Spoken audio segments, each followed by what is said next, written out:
dafa am loo xam ne bu manqué si réew ah muy njiit lañ manqué ñun ñëpp moo ko waral gis nga bu ñuy choisir nañ choisir koo xam ne nii tal na Sénégal yi mais mënuñ la jox président de la république yow nga mel ni yow yaay président États-Unis wala yow yaay président France mënta nekk. kon dafa jàpp ni toute la responsable revient yow au président. mais kan lañ jox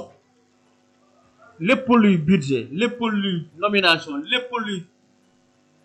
justice bi lépp pouvoir yëpp nga dajale ko téye ko réew mu doxul réew mu tegul si yoon kan la Macky Sall ah parce que tamit bu ñu waxee état parce que bu ñu waxee quand on dit état c'est l'ensemble des individus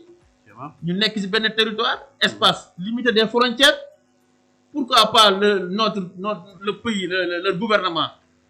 amul osé wul muy